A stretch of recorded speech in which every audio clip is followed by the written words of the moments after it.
বন্ধুরা, Rajnandini food lovers আপনারা সবাইকে স্বাগত। কে বানাবো রুই মাছের ডিম দিয়ে বড়া বানিয়ে কারি।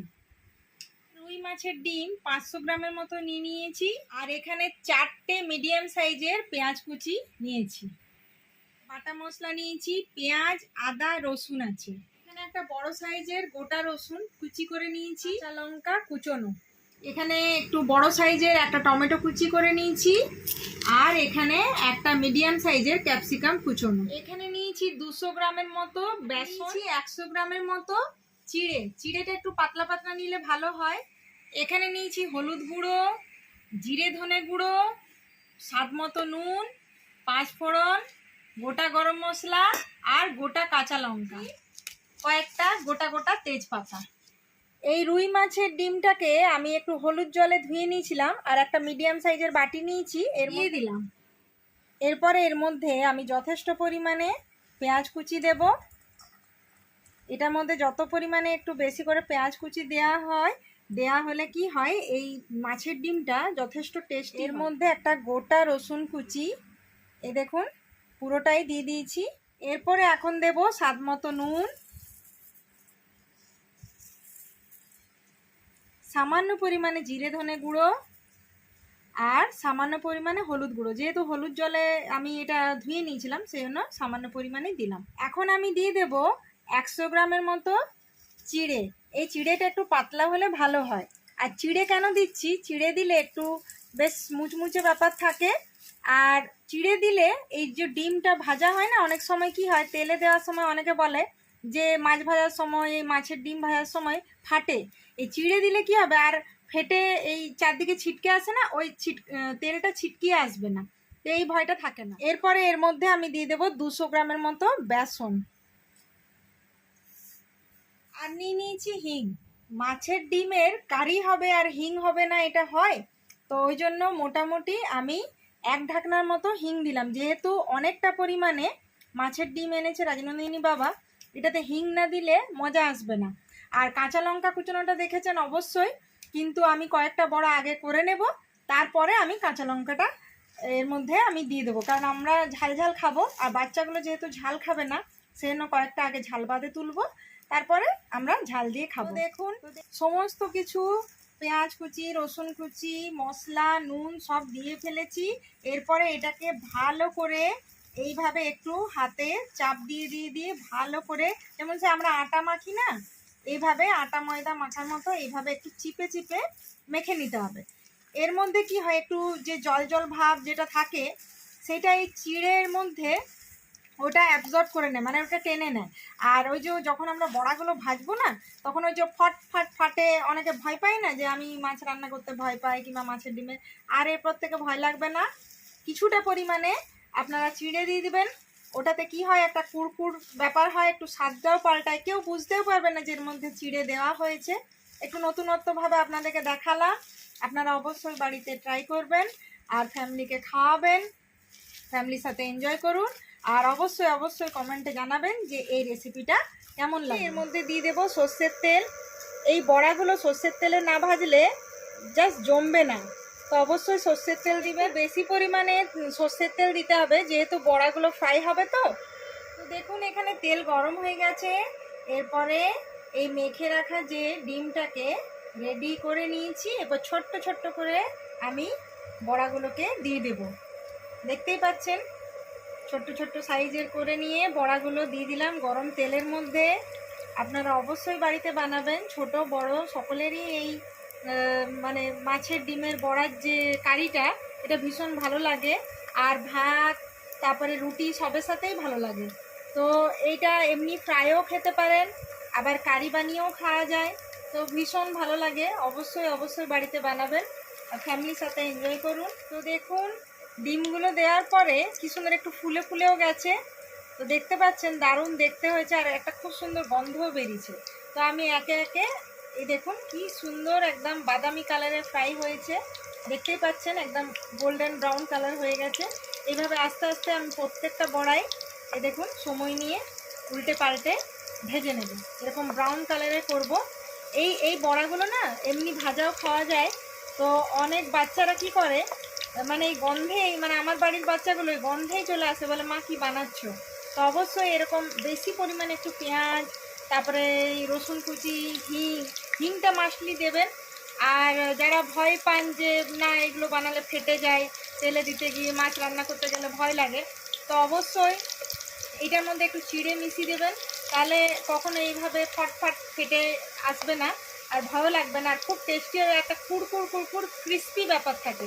তো এটা ফ্রাই খেতে ওই জন্য ভীষণ ভালো লাগে। আবার যখন কারি বানাবেন না, বেশ একটা উপরটা ক্রিস্পি থাকে আর ভেতরটা খুব দারুণভাবে ওই যে কারির যে মানে মশলা যে রসার ব্যাপারটা থাকে সেটা কিন্তু ভেতরে ঢুকে যায়। তো দারুণ খেতে লাগে, খুব সুস্বাদু। আর এটা খুব মানে শরীরের পক্ষেও ভালো, ছোট বড় সবারই জন্য ভালো। যারা মাছ খেতে ভালোবাসে না কাঁটার জন্য, সেসব বাচ্চাদেরকে কিন্তু এই ডিমের বড়ার যে কারি সেটা বানিয়ে অবশ্যই খাওয়াবেন, ভীষণ হেলদি। বুঝতেই পাচ্ছেন, দেখুন দুপাশেই উল্টে পাল্টে আমি কি সুন্দর মানে একদম গোল্ডেন ব্রাউন কালারের হয়ে গেছে, একদম ফ্রাই হয়ে গেছে। দুপাশে নাড়াচাড়া করে খুব সুন্দর ভেজে নিয়েছি। আর বড়াগুলো না যখন দিয়েছিলাম একটু নেতানো নেতানো লাগছিল না, সেটা দেখুন কি সুন্দর ফুলে উঠেছে। আর একটা জিনিস লক্ষ্য করুন, এই যে দেখুন প্রত্যেকটাতে দেখুন ফুটো ফুটো ফুটো ফুটো বুদবুদ বুদবুদ বেরোচ্ছে না, এইটার মধ্যে ওই কারির যে মশলাটা যখন ঢুকে যাবে না, মানে জমে যাবে। তো অবশ্যই বন্ধুরা এইটা বানিয়ে খাবেন আর কমেন্টে জানাবেন যে কেমন হলো আপনাদের এই রেসিপিটা। আমাদেরকে এত ভালোবাসা দেওয়ার জন্য আমরা ভীষণ খুশি। আপনাদের সাথেও আমরা যথেষ্ট পরিমাণে সময় কাটাতে পছন্দ করি, তো ওই জন্য নানান রকমের নতুনত্ব রেসিপি, নতুন নতুন টিপস নিয়ে প্রত্যেক দিন চলে আসছি। আপনারা এত ভালোবাসা দিচ্ছেন, আরও অনেক ভালোবাসা দিবেন, ছোট বড় সকলে মিলে ভালোবাসা আর আশীর্বাদ দিয়ে যাবেন। দারুণ একটা গন্ধ এসছে, আর আমি আরো থাকতে পারলাম না। দিই। তো এর মধ্যে আমি একটা টেস্ট করব। আমি জানতাম তুমি তখন থেকে বলছো গন্ধটা দারুণ বেরিয়েছে। না এটা ছোট গরম আছে কিন্তু ঠিক আছে, নুন টুন সব ঠিক আছে। হ্যাঁ, দেখতে পাচ্ছেন রান্না করতে করতে এরকম যদি এর মধ্যে লঙ্কা রাখো না, লঙ্কা এখন না, এখন রাইমা রাজনন্দিনীর জন্য এটা মানে আমি তুলে রাখছি। আমাদেরটা ওই যে দেখতে পাচ্ছ অতগুলো লঙ্কা, ওগুলো লাস্টে দেবো। বেশি করে লঙ্কা কুচি দিয়ে আর বড়াগুলোকে এরপরে ভেজে নিব। দেখতে পাচ্ছেন কতটা কাঁচা লঙ্কা কুচি গেল। তো ভালো করে মিশিয়ে নেব আর একদম ঝাল ঝাল একদম বড়াগুলো বানাবো। সময় হাত দেবো না, ওই জন্য আমি একটু চামচে করে মেখে নিলাম, কারণ দেখতেই পাচ্ছেন এই হাতটাকে আমি অনেক বাঁচিয়ে রাখি। ঝাল লঙ্কা দিয়ে বড়া আর এদিকে বিনা ঝালের বড়া। তো কড়াই যে তেল আছে এর মধ্যে আমি দিয়ে দেব 5 ফোড়ন। তো এখন 5 ফোড়ন দিয়ে দিয়েছি, এর মধ্যে আমি দিয়ে দেব গোটা তেজপাতা আর সামান্য পরিমাণে গোটা গরম মশলা। তো গরম তেলের মধ্যে গরম মশলা, 5 ফোড়ন, তেজপাতা দিয়ে একটু নাড়াচাড়া করে নেব। একটা দারুণ গন্ধ বেরিয়ে এসছে। এর মধ্যে আমি দিয়ে দেব সামান্য পরিমাণে পেঁয়াজ কুচনো, টমেটো কুচনো। পেঁয়াজ আর টমেটো কুচি দেওয়ার পরে ভালো করে নাড়াচাড়া করে একটু 2 মিনিটের মতো একটু হালকা ভেজে নেব। 2 মিনিট ধরে নাড়াচাড়া করে নিলাম। এরপরে এর মধ্যে দেব বাটা মশলা, প্রায় 2 চামচের মতো দেবো, যেহেতু কারি তো কারি একটু মাখা মাখা হলে ভালো লাগে। তো দেখতেই পাচ্ছেন এর মধ্যে বাটা মশলাও দিয়ে দিয়েছি, আবারও নাড়াচাড়া করে ভালো করে কষিয়ে নেব।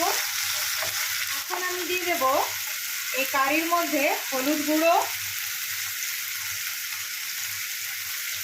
আর জিরে ধনে গুঁড়ো আর সামান্য পরিমাণে নুন, কারণ বড়ার মধ্যে নুন গেছে, তো এটাতে সামান্য পরিমাণে একটু নুন দেবো, তাহলে কারিটা একটু নুনটাও ঠিক হবে, অ্যাডজাস্ট হবে। বেশি দিয়ে দিলে কি হয় সেটা ভালো লাগবে না। তো দেখতেই পাচ্ছেন এটা ভালো করে আবারও নাড়াচাড়া করে নিলাম। এটা 2-3 মিনিট ধরে একটু কষিয়ে নেব ভালো করে। তো দেখতেই পাচ্ছেন ভালো করে নাড়াচাড়া করে নিয়ে মশলাটা মোটামুটি ভাজা হয়ে এসছে। এরপরে এর মধ্যে আমি দিয়ে দেব এই ক্যাপসিকাম কুচনোটা। ক্যাপসিকাম কুচি দেওয়ার পরে এর মধ্যে আমি সামান্য পরিমাণে একটু জল দিয়ে দেবো। যেহেতু এটা কারি একটু মশলাটা মাখা হবে, বেশ কষানোটা হবে, ওই জন্য আমি একটু জল দিলাম। প্রথমে আগে মশলাটা ভেজে নিয়েছি, তেলের মধ্যে মশলাটা ভাজা না হলে কাঁচা গন্ধ বেরোবে। তো সেই জন্য ভেজে নেওয়ার পরে ক্যাপসিকামটা দিলাম, তারপরে সামান্য পরিমাণে জল দিলাম। যদি লাগে তো আরও 2-1 চামচ দিতে পারি, কিন্তু এইভাবে একটু এইভাবে দেখুন খুন্তির সাহায্যে এভাবে টমেটো পেঁয়াজগুলোকে একটু ভালো করে দাবা দিয়ে দিয়ে এইভাবে ভেজে নেব। তাহলে দেখবেন একটু মাখা মাখা ব্যাপারটা হবে, যেহেতু কারি একটু বেশ মাখা মাখা হলেই দেখতেও ভালো লাগে, খেতেও ভালো লাগে। তো আপনারা অবশ্যই বাড়িতে বানাবেন আর ফ্যামিলির সাথে এনজয় করুন। আর কমেন্টে অবশ্যই জানাবেন বন্ধুরা যে কেমন লাগলো এই রুই মাছের ডিম দিয়ে বড়া দিয়ে কারি। লঙ্কা দিয়ে ঝাল ঝাল বড়াও বানিয়েছি, আবার এদিকে বাচ্চাদের জন্য বিনা লঙ্কা মানে কাঁচা লঙ্কা না দিয়ে আমরা বিনা ঝালেরও বানিয়েছি। তো আপনারাও বাড়িতে বানাবেন, আর যখন কারিতে দেবেন বিনা ঝালেরটা দিয়ে পর তুলে নেব, তারপর লঙ্কা দেওয়াটা করে নেবো। কোনো অসুবিধা নেই, একই সাথে বাচ্চাদের বড়দের একই সাথে রান্না হবে, কারণ সবাই সবটা যেন খায় আর সবাই খেলে তবে তো ভালো লাগে বাড়ির মধ্যে। দেখতেই পাচ্ছেন দেখুন কি সুন্দর হয়ে যাচ্ছে। এবার সামান্য পরিমাণে আরেকটু জল দেব, আবারও একটু নাড়াচাড়া করে জলটা জাস্ট একটু কমে যাবে। তো দেখতেই পাচ্ছেন জলটা কমে গিয়ে কি সুন্দর কষানো হয়ে গেছে, তেলটাও ছেড়ে বেরিয়ে এসছে আর মশলা পুরো রেডি। দেখুন, তো এর মধ্যে আমি দিয়ে দেব 1 বাটির মতো জল, কারণ যেহেতু অতগুলো বড়া আছে তো এটা টকবক করে ফুটবে। আর ওর মধ্যেই এই বড়াগুলোকে দেব, সেই সময় বড়াগুলোকে দেব। আর ওই সময় কি হবে, বড়াগুলো অনেকটা পরিমাণে জলটাকে টানবে, মানে এই কারির যে মশলাটাকে পুরো টানবে স্পঞ্জের মতো। আর ওইটা যা দারুণ টেস্ট হয় না, অবশ্যই বাড়িতে বানিয়ে খাবেন। এটা ঠিক পাতলা ঝোল হবে না, এটা একটু ফুটবে টকবক করে, আর বড়াগুলো টেনে নেবেন দিয়ে মাখা মাখা ব্যাপারটা পাচ্ছেন। একদম টকবক করে রুই মাছের ডিমের বড়া কারি রেডি হয়ে গেছে, একদম টকবক করে ফুটছে। আর এর মধ্যে দিয়ে দেবো গোটা গোটা কাঁচা লঙ্কা, যার যেমন ঝাল লাগবে সেভাবে খাবে। আর এই বিনা ঝালের যে বড়াগুলো করেছিলাম এগুলো এর মধ্যে দিয়ে দেবো।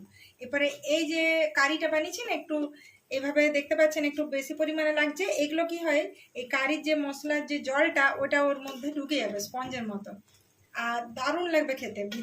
ভিতরটা মানে যথেষ্ট সফট আর বাইরেটা থাকবে ক্রিস্পি। তো এইভাবে বাড়িতে অবশ্যই বানাবেন। আর বারবার বলছি বন্ধুরা, অনেক অনেক ভালোবাসা দেবেন, কমেন্টে জানাবেন যে কেমন লাগলো এই রেসিপি। তো তাহলে চলো আমাকে দিয়ে দাও। চলো গরম ভাতের সঙ্গে দিয়ে দিই, আমাদেরটা ঝাল দিয়ে এদেরটা বিনা ঝাল। তো দেখুন মাছের ডিমের বড়ার কারি রেডি, দেখতে পাচ্ছেন কি সুন্দর হয়েছে। এই দেখুন গরম ভাতের সঙ্গে জাস্ট জমে যাবে। তাহলে আমাকে দিয়ে দাও, হুম খেয়ে নি।